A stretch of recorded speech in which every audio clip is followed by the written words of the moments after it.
আল্লাহ বললেন মুসা ঠিক আছে, বায়না যখন ধরেছো, আমার নূর দেখতে চাও, তাড়াতাড়ি তুর পাহাড়ের উপরে উঠে যাও।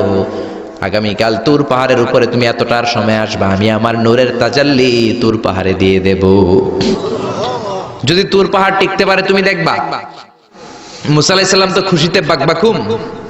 এতদিন আল্লাহর আওয়াজ শুনতাম, এখন আল্লাহরে দেখবো, নূর দেখা যাবে। পরের দিন ওযু করে গোসল করে সাইয়েদনা মুসা আলাইহিস সালাম দৌড়াতে দৌড়াতে টাইমের আগেই হাজির।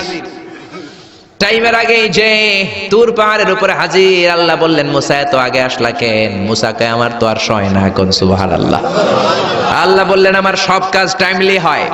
সময় যখন হলো, শেষবারের মতো আল্লাহ মুসা আলাইহিস সালামরে জিজ্ঞেস করলেন, মুসা তুমি কি আসলেই আমার নূর দেখতে চাও কিনা? কারণ খেলাটা সাধারণ কোনো খেলা নয়, এটা বিপিএল এর খেলা নয়, আইপিএল এর নয়, এটা মুসার সাথে বিশ্ব গভর্নমেন্টের খেলা, ঠিক না? খেলার মাঝখানে যে যদি বলে আমি খেলবো না, তাহলে কিন্তু হবে না রে মুসা। আমার নূরের তাজাল্লি আমার আরশের উপর থেকে দুনিয়াতে পড়বে, খেলাটা বড় ডেঞ্জারাস খেলা, ঠিক কি না? মুসা আলাইহিস সালাম বললেন ব্যাপার না, ব্যাপার না, আমি রাজি। সবচেয়ে শক্তিশালী নবী ছিলেন মুসা আলাইহিস সালাম। আল্লাহ বললেন মুসা আমারে তুমি দেখতে চাও, তুর পাহাড়ের মধ্যে সোজা হয়ে দাঁড়াও। সাইয়েদনা মুসা আলাইহিস সালাম সোজা হয়ে দাঁড়িয়ে রইলেন। মুসা আলাইহিস সালাম শক্ত করে দাঁড়িয়ে রইলেন।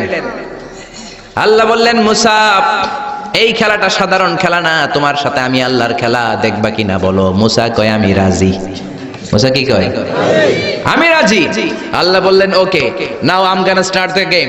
আমি এবার গেম শুরু করে দেব মুসা। ডানে বায়ে সামনে পেছনে চতুর্দিকে 12 ফারসাক এরিয়া, 4 ফারসাক